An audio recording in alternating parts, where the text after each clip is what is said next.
حزقیل علیہ السلام کی قوم تھی بنی اسرائیل، یہ مر چکے تھے۔ جب وہ اس وادی میں یا جنگل میں پہنچ گئے تو اللہ نے ان کو حکم دیا موتو، مر جاؤ، موتو، کہ یہ واقعہ تو حزقیل علیہ السلام کے زمانے کا ہے، اور کہا جا رہا ہے کس کو؟ ہمارے نبی کو کہا جا رہا ہے الم ترا، کیا آپ نے نہیں دیکھا؟ اللہ اللہ اللہ اللہ الم ترا، اب یہاں پر جناب نبی کریم صلی اللہ علیہ وسلم کو اللہ تبارک و تعالیٰ نے مخاطب کیے، الم ترا، کیا آپ نے نہیں دیکھا؟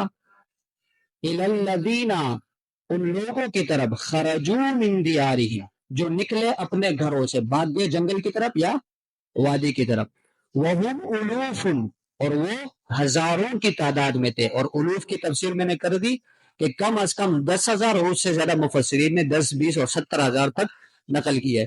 حذر الموت، یہ نکلے کیوں تھے؟ موت کے خوف کی وجہ سے، موت کے خوف کی وجہ سے۔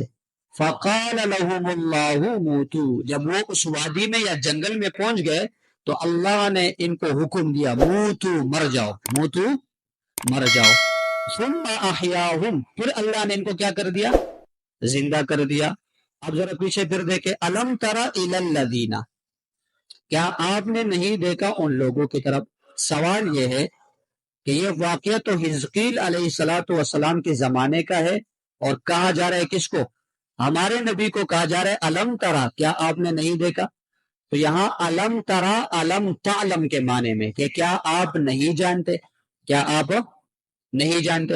مطلب یہ ہے کہ دیکھنا دو طرح کا ہوتا ہے، ایک آنکھوں سے دیکھنا، وہ تو ظاہراً نہیں ہے اس لیے کہ حزقیل علیہ السلام کے زمانے کا واقعہ ہے، اور ایک ہوتا ہے دل سے دیکھنا، کس سے؟ جس کو کہتے ہیں رؤیت قلبی، دل سے دیکھنا۔ تو دل سے دیکھنے کا مطلب یہ ہے کہ کوئی بتلائے تو علم ہو جاتا ہے، ادراک ہو جاتا ہے، اور بات پتہ چل جاتی ہے۔ تو ہمارے نبی صلی اللہ علیہ وسلم کو اللہ نے یہ بات بذریعہ وحی بتلا دی تھی، بذریعہ وحی بتلا دی تھی۔ تو پھر علم ترا کا معنی کیا ہوا؟ کہ کیا آپ کو اس بات کا علم نہیں، یعنی آپ اس واقعے کو جانتے ہیں، آپ اس واقعے کو جانتے ہیں۔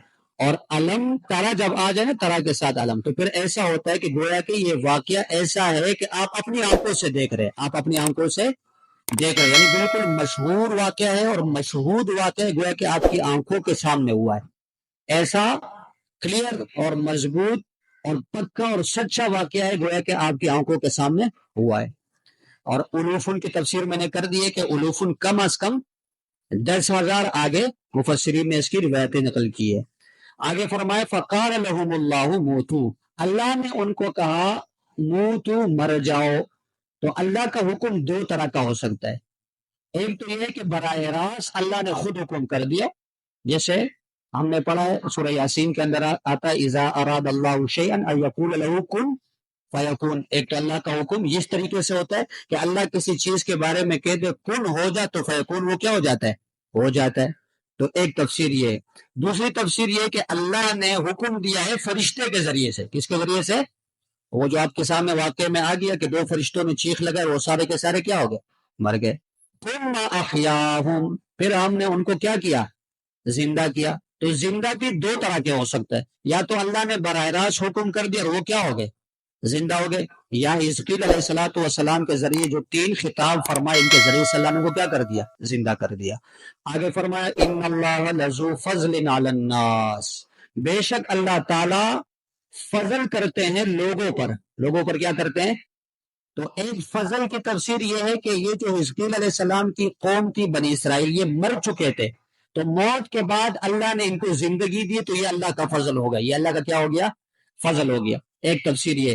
دوسری تفسیر یہ ہے کہ ہم امت محمدیہ کو، قیامت تک آنے والے انسانوں کو اللہ نے یہ واقعہ بتلا کر عقیدے کی درستگی کروا دی کہ موت اور حیات کس کے ہاتھ میں؟